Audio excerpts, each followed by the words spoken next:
Welcome to the Seahawks Forever podcast.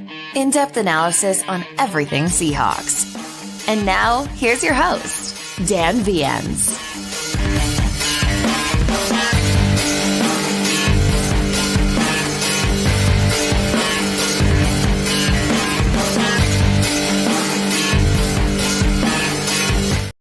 Even though football season is over, if you're a fan of other pro sports, you can still take advantage of this deal from BetUS. If you sign up for a new account today, they will give you a 150% sign-up bonus on your first deposit, 125% on your second and third deposits, up to $2,000 using the promo code YouTube150. All right, you guys, welcome back in. I'm Dan. This is Seahawks Forever. Be sure to subscribe to the YouTube channel if you don't already. Hit that thumbs up button. And if you hit that little bell, you'll get notified of all new content when it comes out. Any other way you might want to support the show, those links are all down below as well. So everything is official today. The Seahawks introduced Klint Kubiak to the press and the public, as well as made official the hirings of John Benton, offensive line coach, who was with Kubiak in New Orleans, Andrew Geno, quarterback coach, who was with Kubiak in Minnesota and in New Orleans.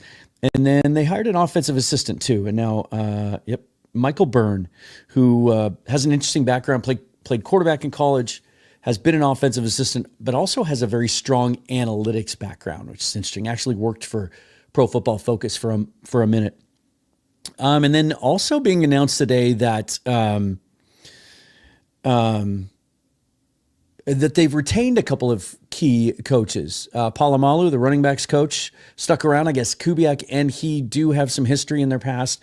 And Jake Peetz was retained as pass game coordinator. And man, I'd like to be a fly on the wall and know what the situation is with Jake Peetz. Like, how quickly Mike McDonald shot down the idea that he would be a candidate for the offensive coordinator role, despite some pretty cool history on his resume, including working for Sean McVay in L.A. I remember at that first press conference after Ryan Grubb was fired, and McDonald was asked if any current members of the staff would be considered for the job, and he shot it down before the reporter could even finish asking the question. But yet they liked him well enough that they retained him. So interesting there, because I think the more continuity, look, the biggest issue going all the way back to the coaching search a year ago was the dilemma that teams face when choosing a new head coach. And if you go with a defensive guy, as the Seahawks obviously did, then the challenge of finding a good offensive coordinator and then keeping him around if he's successful, because those guys tend to get head coaching jobs. Well, I've got some thoughts on that as we get into more of sort of the meat and potatoes of what Kubiak had to say today in his press conference and how he said it. But also you like to have fallback plans and other guys being developed. And I think Geno has some very, very interesting background. 38 years old, has been with Kubiak a lot, so he knows that scheme really well. And then, keeping Jake Peetz around, I think speaks to how they feel about him. And then, him coming from the McVay tree, which is a little bit different schematically, just gives you options if Kubiak were to move on after a couple of successful seasons and get another opportunity. it's always nice to have that in-house guy. And so maybe there's two potential candidates for that. But let me just get right into that. My very, very first impression of Kubiak today, because I had never heard him speak. Obviously, I've been familiar with him for quite a while. He's a guy that I really liked last year as a candidate. He just couldn't wait out the process until the Seahawks had hired McDonald. But had never heard him speak before. My goodness, is he dry. Like, if you were looking to be wowed with personality today, you weren't going to get that from Klint Kubiak. In fact, I think at first he seemed downright nervous, almost uncomfortable. Like, some guys, like, speaking behind a podium just isn't their thing. Not everybody's Sean McVay, who can be 28, 29, 30 years old, walk into a general manager's office and wow them to hire them as the youngest coach ever. Not everybody can be that dynamic. Look, Kyle Shanahan's not really that dynamic. He's, I think, very much on the dry side of things. Mike McDonald certainly is. But my first thought was, and it's, look, this might be bad. This might be rude. I hope it's not disrespectful. But my first thought was, well, good. I don't think we have to worry about him going anywhere anytime soon, because personality does play a part, right? In impressing potential bosses and getting one of the only 32 jobs like it on the planet. It's one of the reasons that when things were rolling here with Darrell Bevell, and he got some interviews, in 2014, 15, that time range, that I know there was some consternation among the fan base back then that, we might lose him before Super Bowl 49 anyway, when everybody was ready to put him on the next bus out of town. But I back then I used to always say, he's not getting a job. He doesn't have that quality. Now, I used to say the same thing about Brian Schottenheimer too. And look where he is today. But I think Kubiak would have a ways to go in that area. I kind of felt the same way about Mike Kafka, and even Bobby Slowick to some extent. So that could potentially be good. But I wasn't the only one thinking it. It was certainly a topic of conversation in the live chat on the Seahawks YouTube page. So that was kind of the first thing that stood out to me. And then I took some sound here because there were some obvious questions, right? The first thing that everybody wanted to ask him about was the offensive line and what you're seeing and how you plan to attack that and improve it. And here's what he had to say about that. Well, I'd say that we're learning that right now. We haven't been here very long. We're watching a lot of tape. We're getting a feel for the guys that we have, and we're getting a feel for their strengths and weaknesses. And we're looking at free agents. We're looking at college players, and that's what the off season's all about. But we need to gel together a little bit here and get to know our guys better before we can start getting them better and putting a plan of action for them. I like that. I'm going to remember that. I'm probably going to steal that. We need to get to know them before we can get them better. We need to get to know them better before we can make them better. I like that. That's cool. I'm surprised I haven't heard that before. Nothing earth-shattering there, but I do like that his default wasn't simply to say, actually, I like the guys we have. Right? Because as much as I've been trying to tell you for months that the way to improve this offensive line isn't necessarily to get rid of all the guys and give up on all the young guys there's been a lot of draft capital spent on the offensive line in the last few drafts, and those guys have some upside. So you certainly don't want that approach. I would be worried if he'd come in and say, well, we have a lot of work to do. We need 4 new starters. That's not how you get that done, right? Players take time to develop. So I like that he touched on that, obviously. He said, we're watching tape. We're trying to decide what we have and how much we like it, but we're also working free agency in the draft. Like, he's already thinking about that and clearly involved in that process and giving his input. Remember, last year, none of the coaching staff went to the combine with John Schneider and the scouts in the front office because they They needed to get to know each other and put a playbook together and put practice plans together and get ready for minicamp and install and all of that. So I think that puts them ahead of where they were a year ago at this time. I would fully expect that Mike Macdonald certainly, and I would even think it wouldn't surprise me if Klint Kubiak is also going to be in Indianapolis in a couple of weeks. Also, he has some familiarity with the league, whereas Ryan Grubb didn't. So that was that. And I think that can only be taken as a good thing. I have been saying, for those of you cynics out there who say, John said this about offensive line, and here's his history, and he doesn't believe in it, and da-da-da-da-da. I have been saying, wait a minute, hold the phone. I think you're misinterpreting that a little bit. He knows now more than ever after watching Sunday, but he knew before Sunday that fixing the offensive line, being able to protect their quarterback, Geno Smith for now, whoever it ends up being after him, they need to be able to run the football, be physical, is the key to the Seahawks taking the next step and becoming a contender, and also him keeping his job. So I don't think he's going to act the same this offseason because the situation isn't the same. He was asked about different aspects of his scheme. One very interesting part that I'll get into in a minute, and then some of the other players he has on hand. The other big question this offseason is certainly like DK Metcalf. Should he stay or should he go? Is he more valuable to the Seahawks as a trade piece? Is there a market out there for him this year? The free agent market isn't that great. This draft isn't as dynamic as the last 3 or 4 wide receiver drafts, and so maybe there's a market out there and the rumors are flying.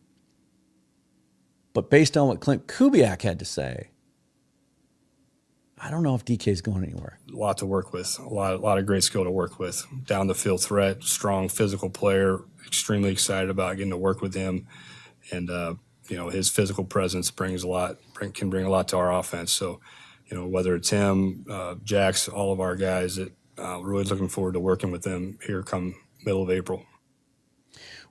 What I like there, and I know it's just a short soundbite, and it isn't going to be all telling, is the way he described DK. Used the word physical twice. Didn't talk about using him in a bunch of different ways, like Ryan Grubb did, moving him all around. That's not his game. He's not the best route runner in the league. He can't run a full route tree the way Justin Jefferson, Jamar Chase can. He talked about him in just that short clip. What I took away from that was he understands who DK is, what he is, and how to use him. And one thing that Mike Macdonald talked about was how he uses all of the weapons at his disposal and gets players involved. And so really interested to see, because I've been saying it for a long time. Like, I think that wide receiver 1, wide receiver 2 conversation can be overblown.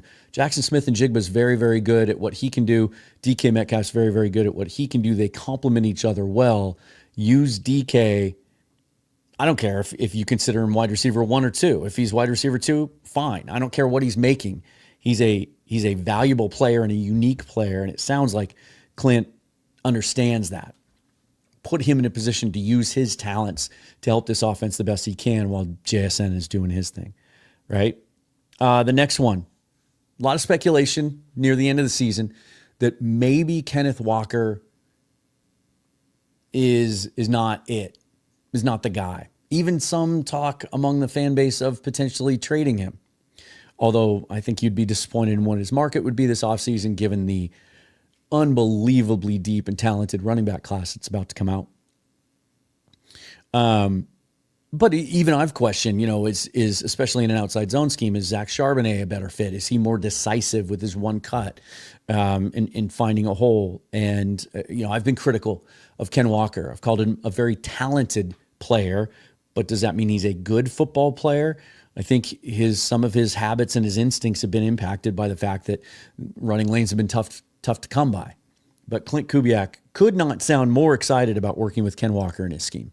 Yeah, well, I think Ken can fit in just about in any style. He's a talented player. So I'm really excited about him in this zone scheme. Okay, but I've seen Ken in all schemes play really good football. I've seen the guy catch the ball well out of the backfield, which I think is really important for our backs, so we utilize him.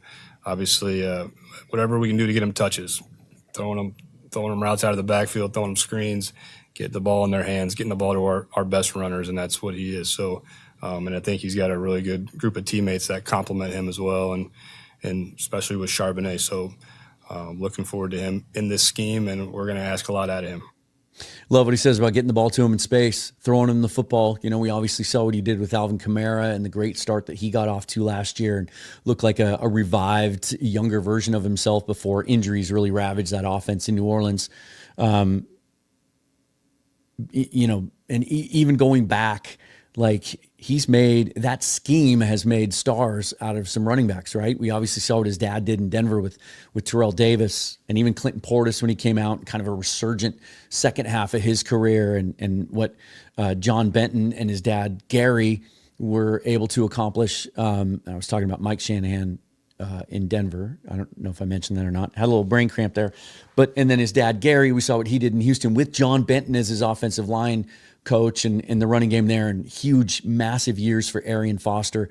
And then, you know, we saw more of it with Ryan Grubb last year, more of a concerted effort, career high in catches for Ken Walker to get him involved in the pass game in space. But man, how long has it been in Seattle? Doesn't matter who the coordinator has been, since we've seen well-designed, properly run screen passes. I'm not talking about just like dumping it out to him in the flat and letting him go. I'm talking about getting a lineman out in space, right? Leading, you know, letting the pass rush come to you a little bit. Traditional, good old school screen passes. We've seen Klint Kubiak do that in his scheme. We certainly have seen Kyle Shanahan do that to us to death. We've seen other teams do it to us. But it's a big staple of what Kyle Shanahan does. And man, if you can get some of that going with Ken Walker, get him out in space and let him eat, and you know, get the inside stuff fixed too, so that he can learn to trust his blocks. He can learn to trust the guys in front of him and get loose. That could be a lot of fun. And then everybody wants to talk about the quarterback, of course. And my goodness, people, like, it's fine to have an opinion. Obviously, I want your opinions here, and I like to debate them. But we weren't 5 minutes into the press conference. There hadn't been a mention of the quarterback position yet. And people all of us in the comments were all already talking about how, you know, need a new quarterback. Whatever. We're going to continue to talk about that over the next few months, although I think something official will happen in the next couple of weeks that will solidify who the starting quarterback is going to be this year. And it's going to be Geno Smith, and here's why Klint Kubiak thinks that's a pretty good idea. I think Geno's tough as nails. I think you look at the guy in the fourth quarter and he goes and wins football games. So that excites me. It fires me up. I've watched his career, you know, studying him more now than I ever have before. But you just, you know, you think about a guy that's been through a lot of adversity, the guy that's been knocked off the high horse and had to claw his way back into the starter's role, and then he comes back the last 2 years and, you know, wins more games in the fourth quarter than anybody in the NFL. That's a guy that I want to coach. Obviously, the red zone stuff has to get better. The decision-making on third downs, the things that led to the 15 interceptions last year has to get better. But I would ask you this. If you're one of those who feels like Geno just can't get it done, he stinks in the red zone. Was he that bad in 23? Was he that bad in 22? Did you like the play calling when they were in the red zone last year from Grubb? Did you see any ingenuity, any creativity to scheme guys open? Or did they just kind of try to slam their head against the wall and do the same thing over and over and over again? It's got to get better. And if Kubiak comes in here and improves the scheme and improves the running game and improves third down percentage, gives Geno more outlets. The thing I like, the more I learn about Kubiak's system and how he employs things, is there's an escape hatch built into every play. There's a hot route. There's a quick safety net. If things break down, nobody's open, offensive line can't protect, somebody to dump it off to. We didn't see as much of that in Ryan Grubb's offense. There were times where, Geno was in trouble and everything was 15 yards or deeper. And it was incumbent on him to then try to make magic to be able to get free so he could throw the ball downfield. So I like that about him and what he does as well. I want to get to your questions and comments here in just a moment. But first, let me tell you once again about the folks at Doer, Built for Doing. Based in LA and Denver, they have flagship stores there, but shopdoer.com is where you will find all of their fine apparel. I'm a huge fan of these stretch performance jeans. They are built to last, really, really high quality. The material is breathable, sustainable, antibacterial. 20% stretch is built into these things, but they are built to last. And right now you can get 20% off your first order if you go to shopdoer.com/forever. That's shopdoer.com/forever for 20% off your first order. Let's see what you guys have to say, what you thought about Klint Kubiak and his press conference today. Doxilla Monster, first one in. He's here. He noticed the green picks. Here, where did I put the... I was going to show you the whole bag, and now I don't know where it is. I'm still in the packing and moving phase, so things are everywhere. As you can tell, there's no shelf. There's no helmet or anything behind me. So thanks for the donation. Really, really appreciate that. I will put that towards the movers. How's that? But yeah, got the green picks, got the Dunlop Tortex. Just went with the whole green pack, which used to be my go-to anyway. It's the weight that I like, and who knows? Maybe with some of this change that I'm making and stepping away from my career, at least for a few months, maybe I'll have time to pick up the guitars again.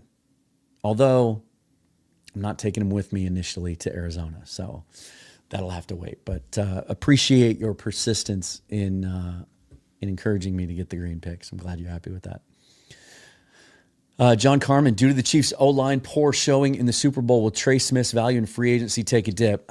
I don't know. Because at the end of the day, he's a guy who's 26 years old and big and tough and nasty. I think the bigger question is how, the Chiefs have some decisions to make up front on their own. I mean, they're going to have to fix that issue. And is that going to require them having to invest in free agency? And if so, can you find a way to keep Trey Smith? They're already paying Creed Humphrey on a big deal. They're paying Joe Tooney, obviously, on a big deal. Are they going to look to fix that in the draft? Is Trey Smith going to get to free agency? Most likely he will, because that would be awfully tough, despite how important the position is, to pay 3 out of your 5 guys top of the market money. So he probably does get to free agency. At the end of the day, though, there's going to be a huge market for his service. And when it comes time, March 16th or whatever that day is that free agency starts, and some team wants him, right, and they're motivated enough and they have enough cap space, they'll pay whatever. They're not just going to – they'll write off the Super Bowl as kind of a systematic failure on part of the Chiefs and not all his fault. I've been saying this. Don't pay Trey Smith. I don't want to pay a guy $25 million.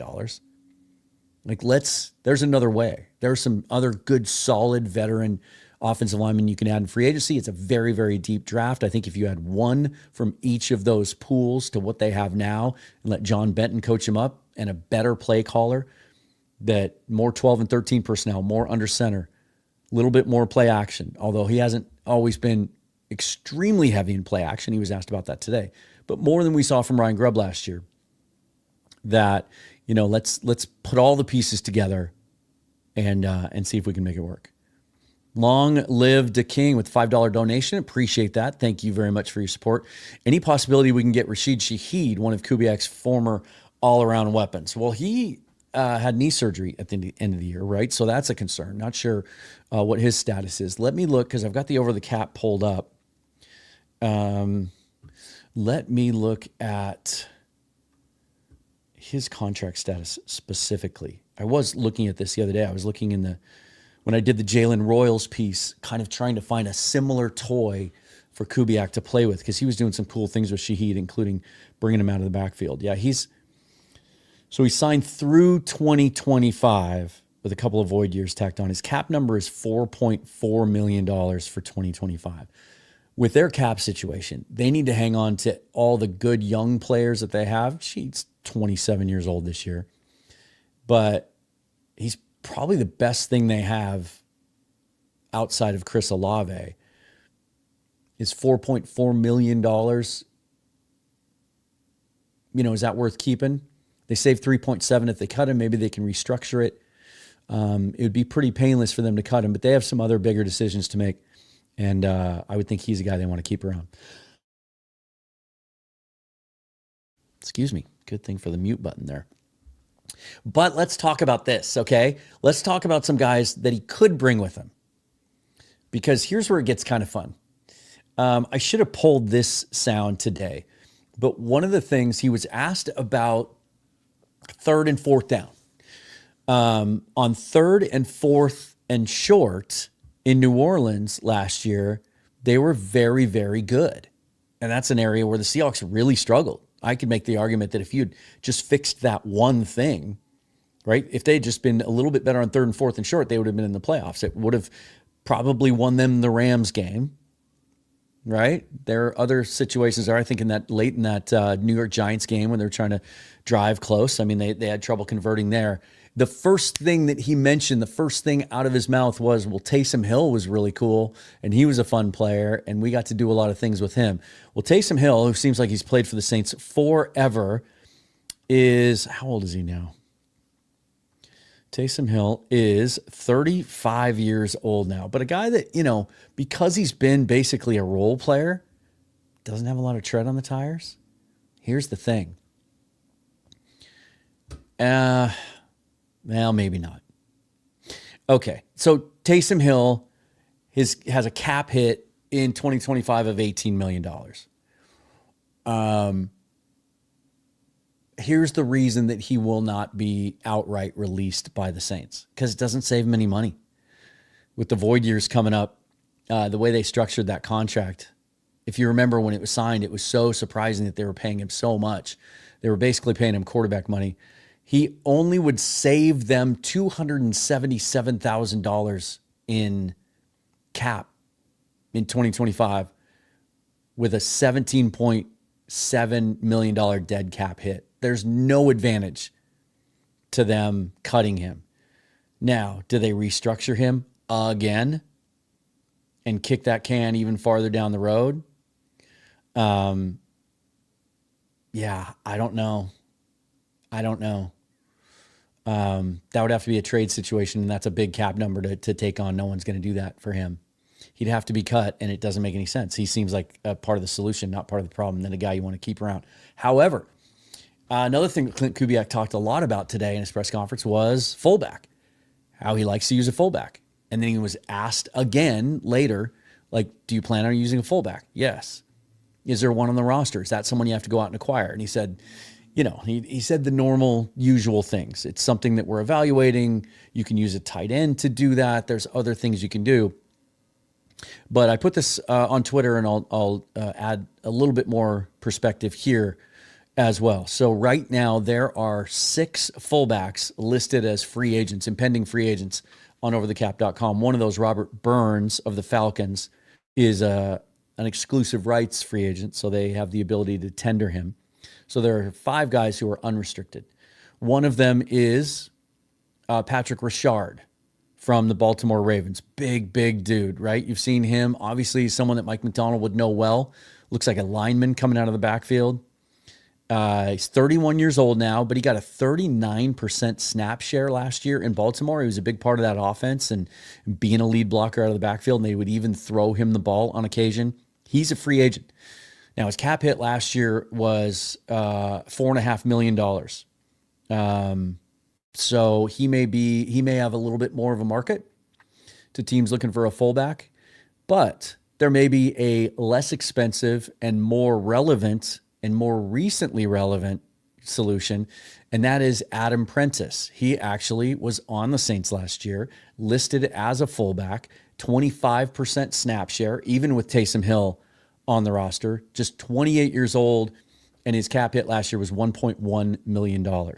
I would be shocked if Adam Prentice isn't signed to the Seahawks on a pretty low-cost deal to play some fullback for them. Don't know anything else about his game. I would hope that he's a good special teams player as well. If he is, that adds even more value. He could kind of be the Seahawks' new version of Nick Bellore, although maybe a guy that actually gets to play fullback in this scheme, whereas Bellore really, really didn't, especially those last few years. So just something to look out for there. Let's see what we got here. Fabrice says really fired up for the Seahawks. Dogzilla says, yep, he sounded excited about Geno, DK, and K9. Fabrice says he's going to unleash Geno. The thing that I like about Kubiak's scheme, the more I learn about it as well, is remember last year we heard, and we actually saw it on the field, we heard so much about Klint Kubiak and how much responsibility he gave to the quarterback. And we saw that. It was very, very different than what we'd seen in years past, especially during the Russell Wilson years, where they would be so slow to get the play call in that by the time they broke the huddle, got up to the line of scrimmage, we were always like, get the play off, get the play off.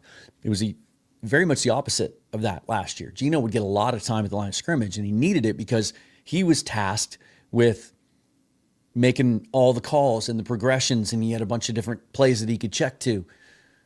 My understanding of the way Kubiak operates this scheme is he takes a lot of that off of the quarterback's plate. The center is responsible mostly. It can be a guard in some instances if you have maybe a young center, more of a veteran guard, but they're making the calls on the protections.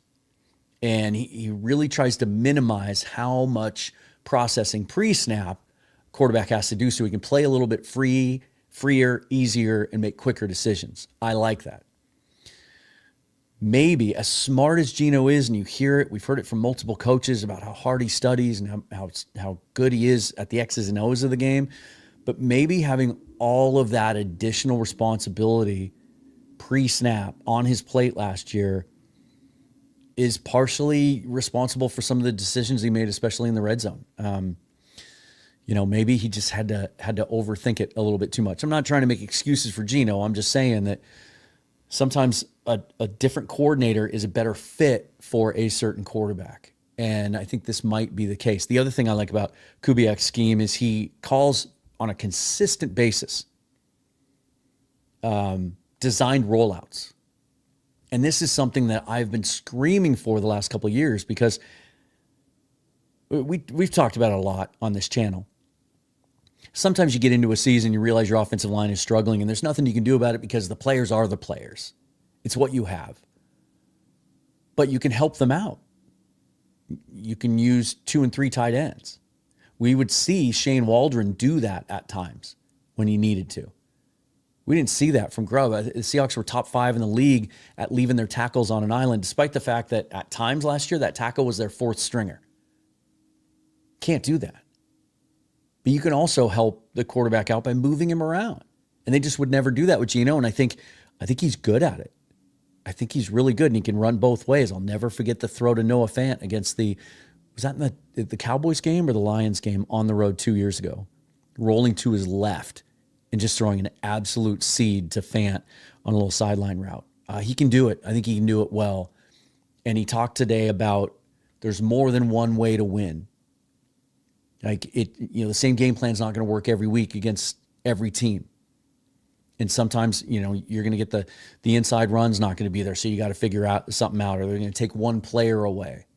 Well, if they're killing you inside because maybe you're going with some young interior offensive linemen early in the season, for example, get Geno out and move him around. I like that. I like that a lot. And I would actually hope that they would encourage him to, when it's there, when it's in front of you, when you have 10 yards of green, take it. Take the easy 10-yard slide, get the first down, live to play another day. Bill Anderson, yeah, of course, Klint Kubiak is going to say all the right things. We shall see come next fall. Absolutely. Every coach is, right? And sometimes it doesn't always go that way. Not every first press conference is a true indicator of how a coach is going to be. Remember how cringy and awkward Nick Sirianni's first press conference was? I mean, the dude just looked weird and awkward and uncomfortable and out of place. Just won a Super Bowl. He's been to 2. Dan Campbell, I thought the whole bite your kneecaps thing was forced and scripted, and I thought this guy's a caricature. He's done okay, right? So Kubiak's much different than that personality-wise. Again, very, very dry. But I think he's a meat and potatoes guy that has grown up around football, lived it and breathed it his whole life, and had some great examples to learn from as he was coming up through the ranks. I think, it's interesting to me, the idea of how you balance how you feel about someone's experience when they've experienced some failure and when someone has never, ever done it before. You know what I mean? There's a lot of intrigue. I know the Grant Udinski thing got a lot of intrigue from fans and from me, and the Hank Fraley thing. Like, that I like the idea of what they might offer based on what I'm hearing, but yet you have no tangible evidence of how they could call plays. And calling plays is a lot more than just being smart and knowing the playbook. I felt like the thing with Grubb, and I definitely felt like this was the case with Shane Waldron. I actually was talking to another content creator sitting next to me in the press box in Mobile watching the Senior Bowl, a guy named Brian, who I'm going to have on the show here once I get settled in, because he doesn't just cover the Bears. He's also a big draft guy too. But he was talking about Shane Waldron. He said, well, we feel your pain now. We understand the Shane Waldron experience. And I said, yeah, no feel, right? And he goes, yeah. Like, you can know all the X's and O's, but in the moment, just being in touch with what's happening on the field, understanding momentum, being able to see things that are happening in the moment and react to them and have a feel for how to call plays. I think that's a more vibrant part of an OC's skill set than just being able to script the first 10 or 15, for example. And so he's called plays, but he hasn't had great success because he's had 3 opportunities to call plays. They were all instances with lame duck head coaches who ended up getting fired, and the whole staff gets cleaned out. So he's never had a chance to really establish himself. He's done some good things. We saw him get a great year out of Kirk Cousins, right? And he was off to the great start in New Orleans last year, and then they were ravaged by injuries on their offensive line, their receiving core, and then their starting quarterback gets hurt, and they have to go with Jake Haener and Spencer Rattler as a rookie. And so, the feedback that I see that he stunk in the second half last year. Is he a bad play caller? We're going to find out. But I think there were some contributing circumstances to that. And I do think, because he's a guy that I really, really wanted to be a candidate last year if he had been willing to wait. And I'm kind of surprised hearing now that he and McDonald have actually known each other for a long time, that they didn't have that worked out, right? Kind of in the way that Dan Quinn had Kyle Shanahan in his back pocket, knew he was going to bring him to Atlanta. And maybe it was Kubiak just wasn't sure that McDonald was going to be the guy, because we had heard that Arthur Smith was actually the choice. I don't know. It's interesting to know. I wonder how things would have been a little different last year if Klint Kubiak had been the hire instead of Ryan Grubb, right? We might be sitting here talking about building on that rather than, trying to get this thing going. Thomas Cox, does anyone know where I can see the press conference? So the best YouTube channel for this isn't always the Seattle Seahawks official YouTube channel. It's their YouTube channel that I believe is called the Press Box. It's called the Press Box or the Press Conference. I can't open that up right now, but check that out. They have a specific channel just for posting all of this, and so it'll be up there now. Oh, looks like you found it. There you go. Never mind. Let's see what else you guys have here. Okay, already mentioned that about Patrick and Taysom Hill. Yeah, I thought this was cool. He said he leaned really heavily on Leslie Frazier throughout this process. Leslie's veteran wisdom, just continuing to contribute. Guillermo says, I'm convinced this coaching staff clearly lacks conviction. Oh, well, I'm convinced this coaching staff clearly lacks conviction on DK Metcalf and Geno Smith. Lacks? I think they spoke in very definitive terms about conviction on those guys. And when you put it together with Mike McDonald and his comments to to Aaron Levine the other day on Q13, conviction is a word I use a lot, especially around draft time. I think they have strong conviction on both those players. So I'm not sure if you meant to say something. There you go. Okay. Ta-da! Sarcasm. Yeah.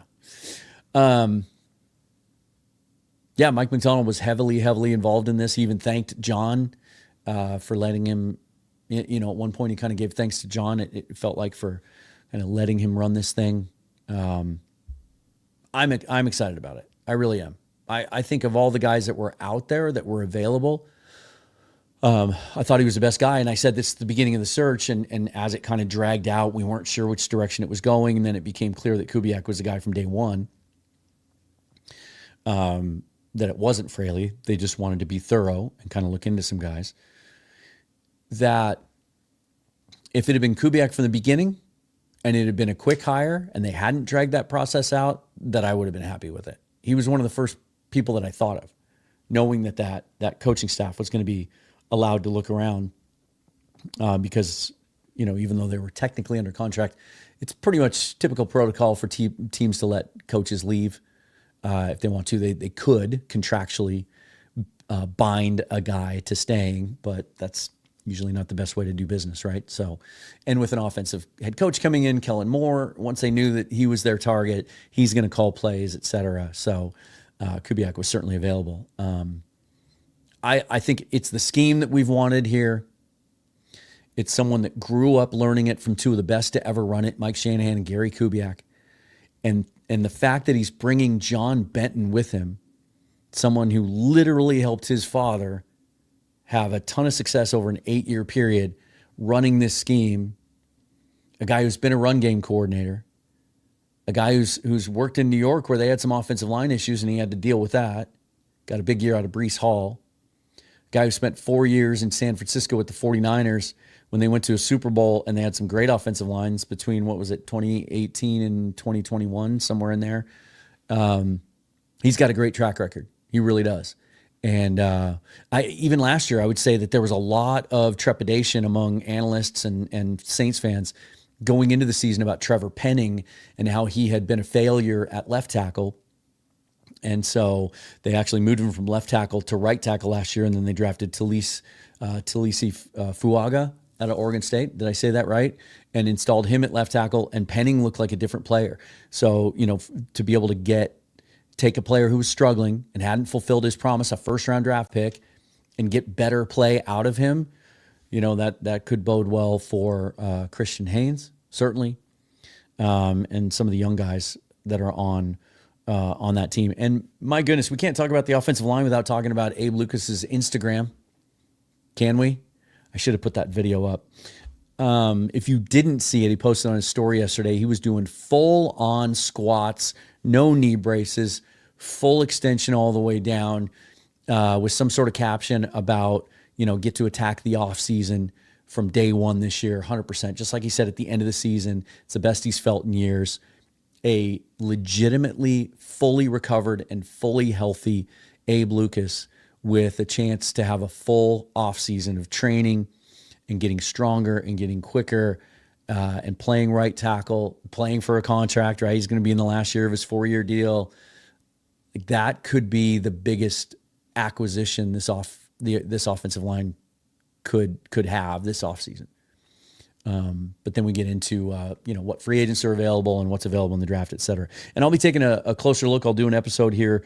Can't promise it'll be before I get to Arizona, but sometime in the next 2 weeks, looking at that free agent offensive line class. There are some cool names there. There are some guys that are in their 20s still that have a bunch of good snaps on tape, but there's question marks about a lot of them too. A lot of them coming off injury. It's kind of an odd year in that sense. So not a lot of slam dunks in the market unless you want to pay Trey Smith $25 million a year, and I don't. But we'll take a close look at those, and then of course I continue to watch tape and evaluate this draft class. I'm about 18 deep on my notes on this offensive line class, which means I'm only about probably halfway to realistically being able to speak on the entire class all the way through the 7th round. I'm kind of digging into some of the defensive line guys now, and looking at the other side. Let's take some other questions here. Ricky Ricardo, who's a guy there at pick 18, you would draft 100% for sure.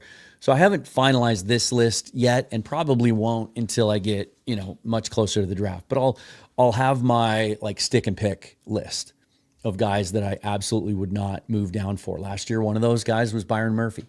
Jared Verse was the other one. And, he ends up going to the Rams and having the year that he did. But I'll come up with it for this year. Right now, as I'm doing mock drafts, there are a couple that if they get to 18, I'm taking every time. One's Tyler Warren, the tight end out of Penn State. I don't think he'll be there at 18, but if he is, he's got the best chance of anyone probably left on the board at that point to be an all-pro and a perennial all-pro.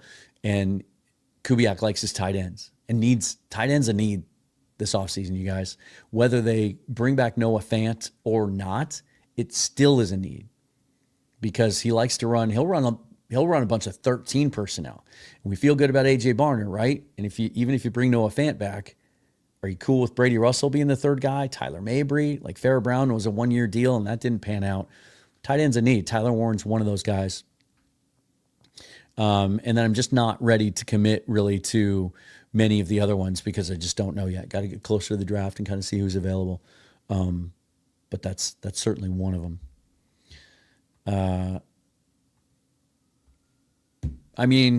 Okay, I guess. Cash Money Killa, fire John Schneider, please.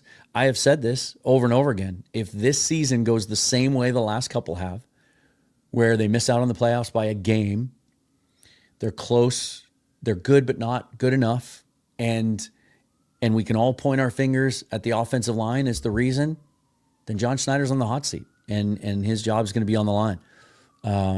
So, let the process play out. He just had one season where he's calling the shots without someone else in the building having the power to overrule him.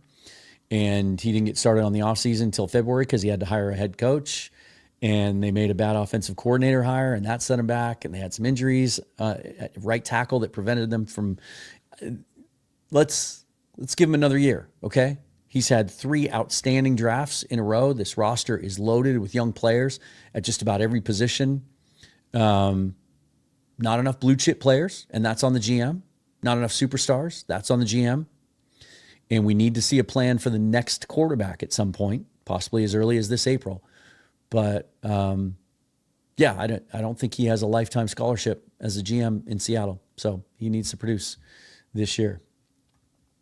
Flip side of that coin is Guillermo 509. I couldn't be more excited about 2025.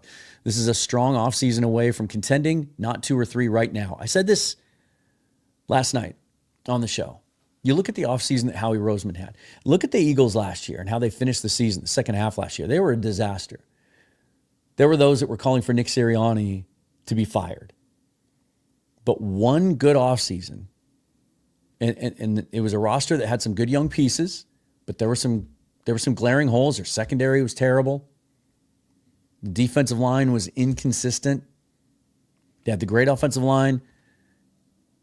They kind of had a committee of running backs. So they go out this offseason. They hire 2 great coordinators. They hire Kellen Moore and Vic Fangio, both home runs. They signed Saquon Barkley, home run. They signed Zach Bond, which was a bargain basement. That had John Schneider written all over it. That's the kind of signing Schneider likes to make in the offseason, right? Like that kind of 26, 27-year-old veteran coming off his first contract, hasn't lived up to expectations, can't command top of the money, free agency money, very, very reminiscent of the Uchenna Nwosu deal, I think. And then he ends up exploding and becoming an elite level type player who's going to get paid big now this offseason. And then he has a good draft and he fixes the secondary in one draft. Like, John Schneider could do something like that. This team has a good enough base across the roster at just about every position that a couple of key impactful players, a better scheme, and a more efficient offense, and that could turn this team around.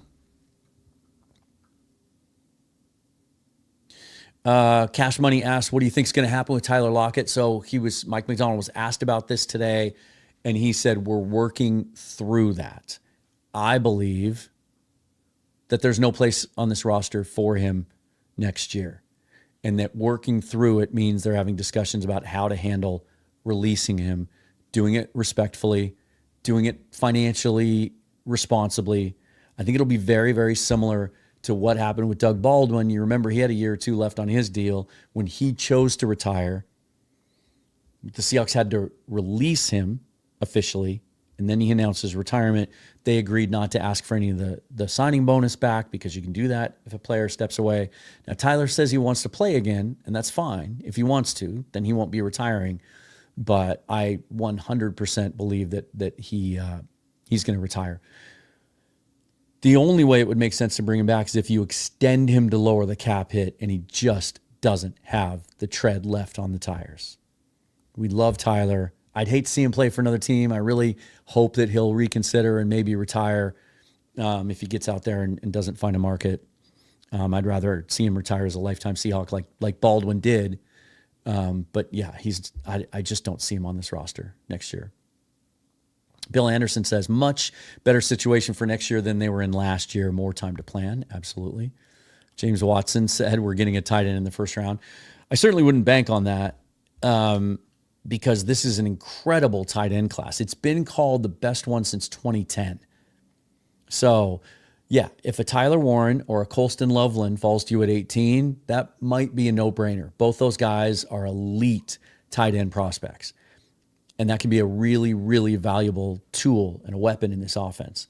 So, could happen, but I certainly wouldn't count on it. If both those guys are gone by 18, which is very likely, there isn't another guy that I would place in the first round.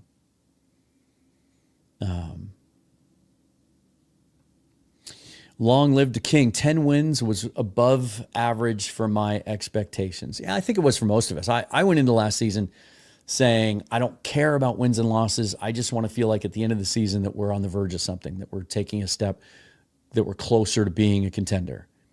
But then the season starts and you go, would they go 4-1 to start with? And you get excited about what could be and expectations get out of whack. And then suddenly 10 wins is a disappointment. So that evolves throughout the season. Right.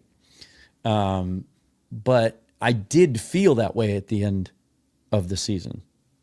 Sorry. Thought my mic went out there for a second, but it was just the cord. So yeah. It'll be interesting to see what expectations are going into this season. I think, depending, of course, on what happens in free agency and the draft, those can heighten expectations.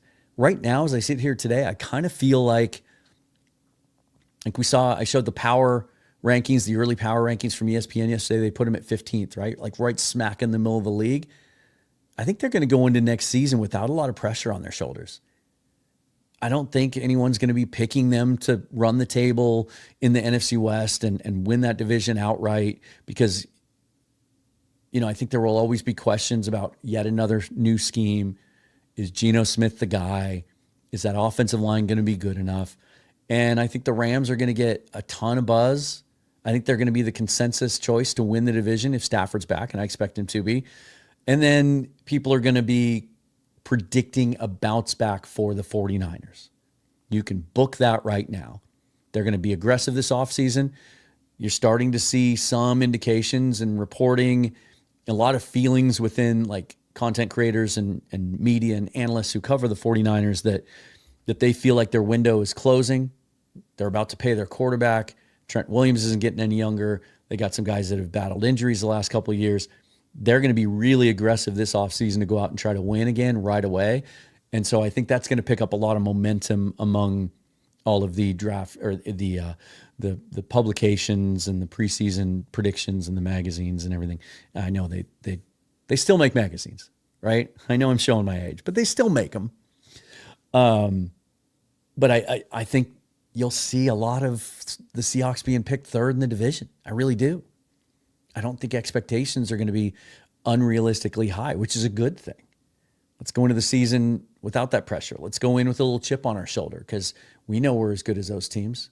So it's going to be I can't wait for the next couple of months, and I'm really excited that I get to focus on it more so than I typically do. Ricky Ricardo, Warren would make this already good offense super scary. DC when they see, defensive coordinators when they see K9, Warren, DK, JSN, wow, OC could be gone for a head coaching job in year one as OC with the power of the offense. Again, Kubiak doesn't blow me away as a dynamic guy, but I suppose if they have a massive year on offense and the Seahawks go deep in the playoffs, maybe Kubiak gets some head coaching interviews. But I'm kind of cautiously optimistic that just keep on being dry, Clint. Keep on being dry and uninteresting when you're behind the podium, and we'll be okay for a couple of seasons. Let's see what else we got here before I got to move on. Brady Russell would be a potential option at fullback. He's kind of built like it. He's a little shorter, stockier, kind of built like an H-back than some of those other tight ends we have on the roster. He just, he didn't stay healthy last year. Is that going to be an issue for him? But certainly like the potential there. We did see him line up in the backfield at times.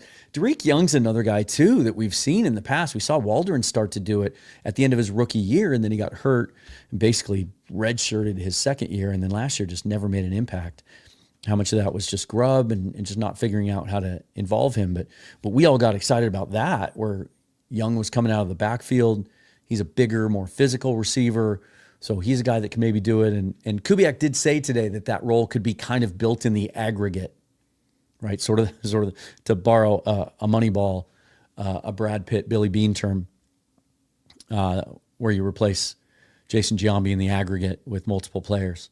So it could be something like that. Although, as I said earlier, I'd be shocked if Adam Prentice isn't a Seahawk at some point this offseason.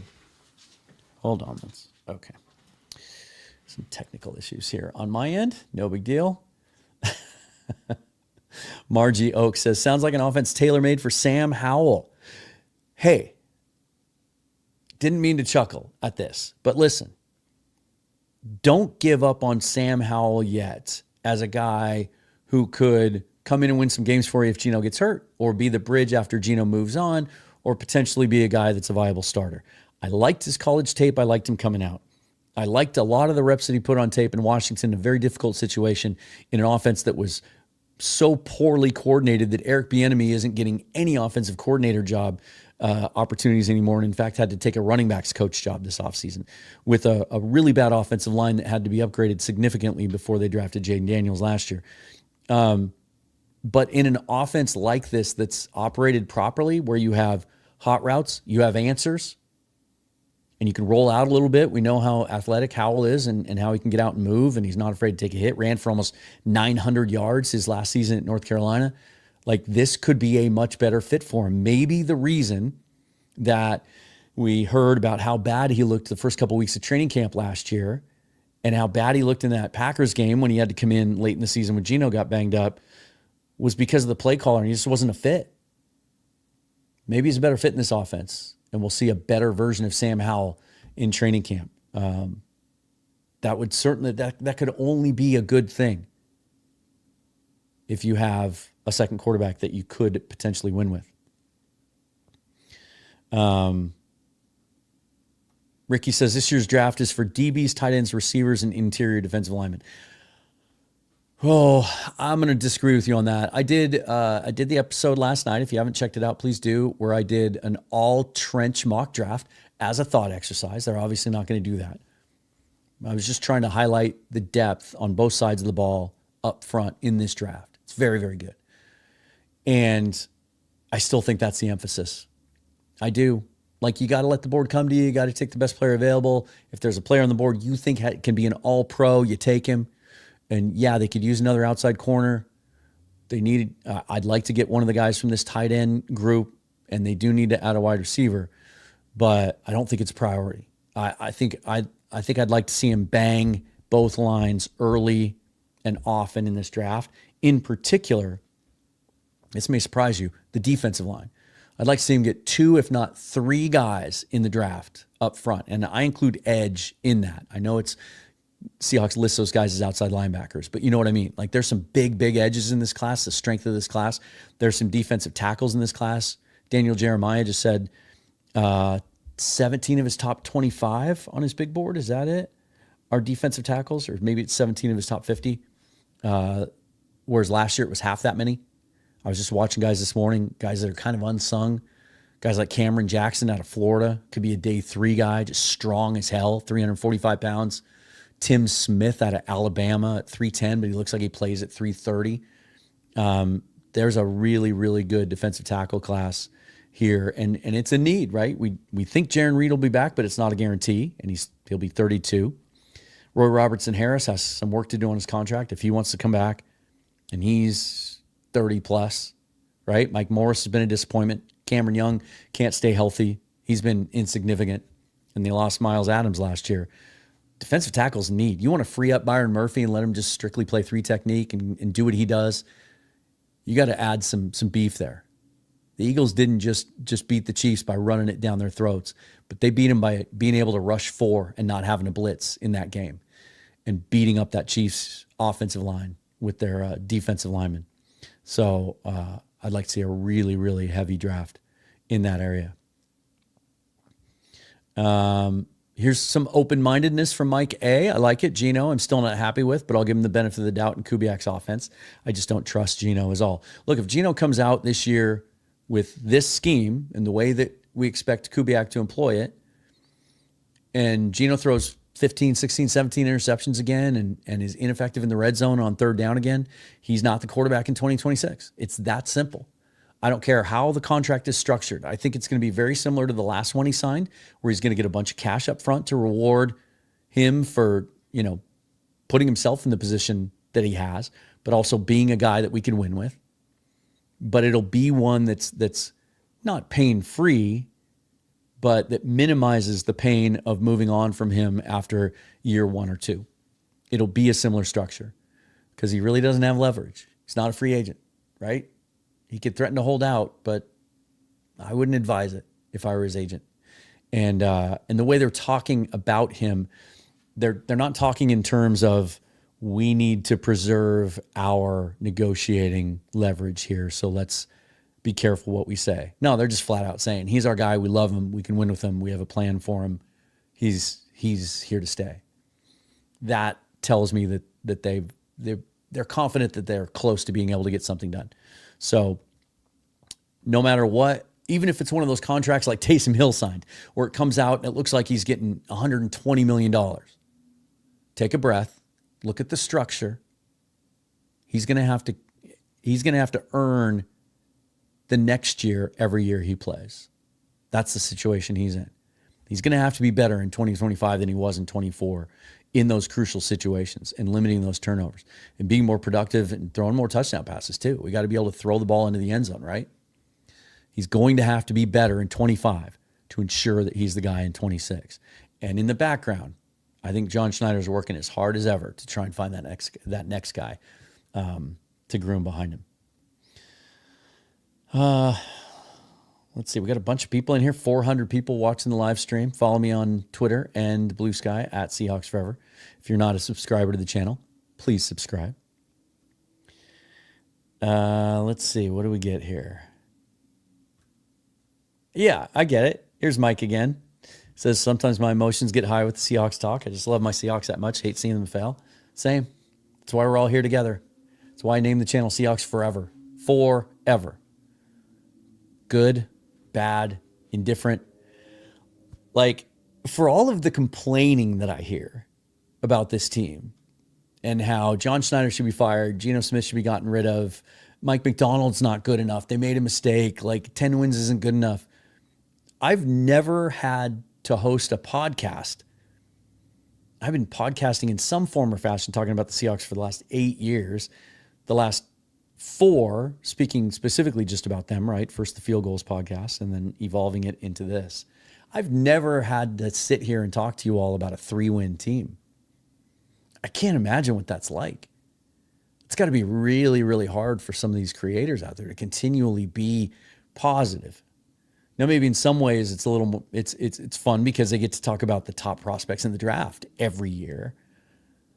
but winning is way more fun to talk about. I'd much rather talk about a team that came up just shy than a team that doesn't look to have hope for the next couple of years. Man, that'd be tough. But let's hope that never happens here. But if it does, I'm not going anywhere. Okay? I'll still be here with y'all. Let's see. And Michael, I don't know if you missed my point earlier. He says nothing against Klint, but if he has success, he's gone. This is why I wanted an old vet OC that wouldn't be getting any head coaching offers.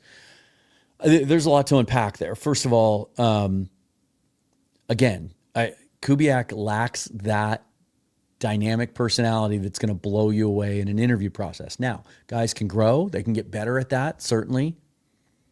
But he's not a guy that I'm scared of teams poaching right away.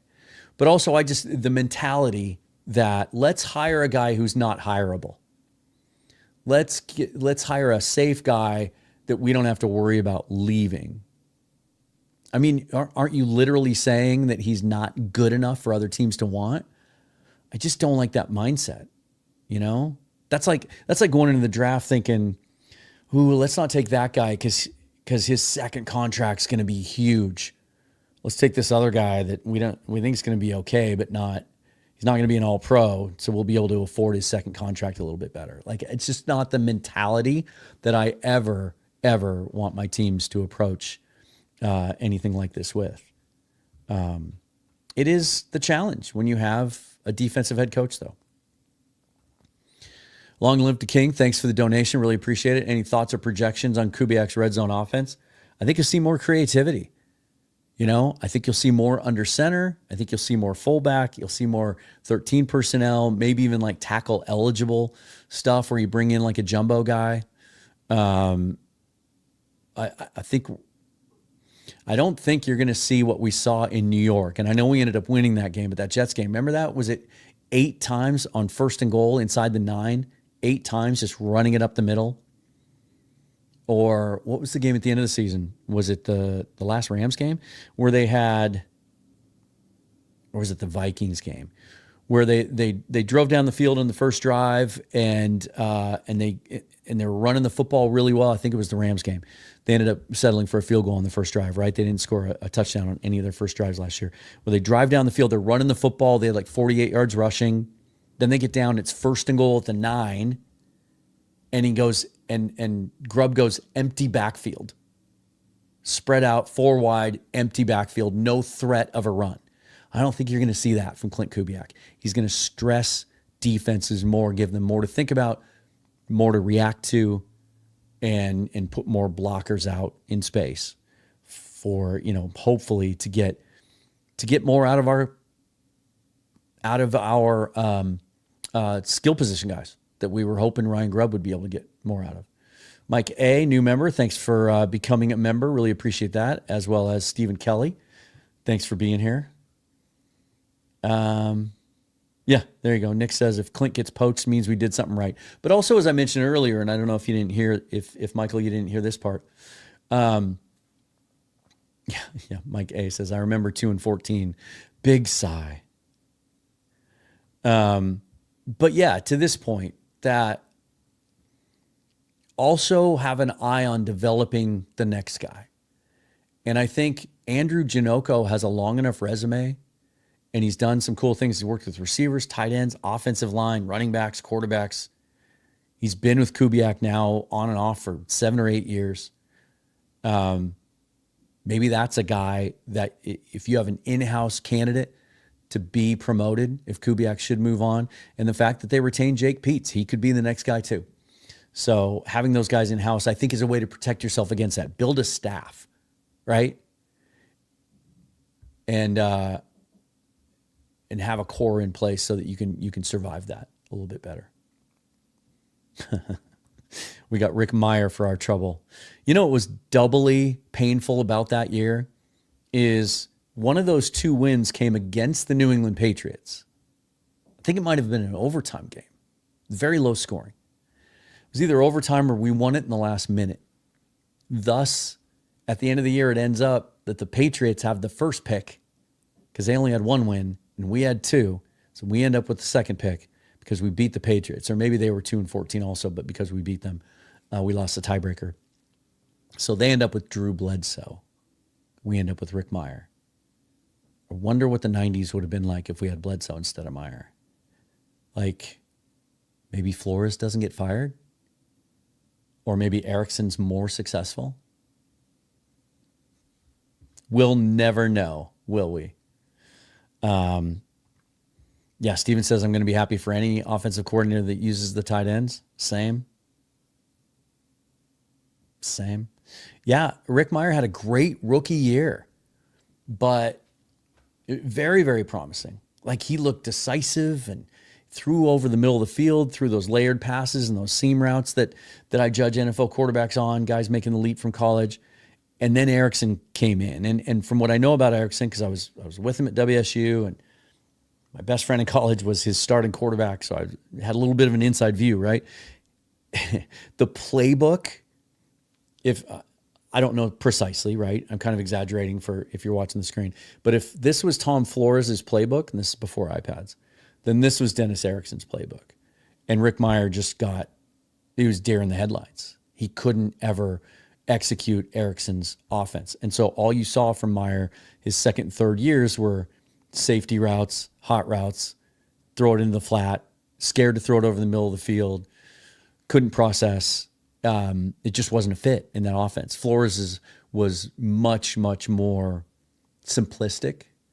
I think easier for Mirer to digest, more similar to what he ran at Notre Dame also. But yeah, that was the frustrating part, man. He was so good as a rookie. The other thing about Mirer, he just didn't have that it factor. You talk about, John Schneider talks about tilting the room. Like, I got to interview him in person a couple of times, and he was just blank eyes, monotone.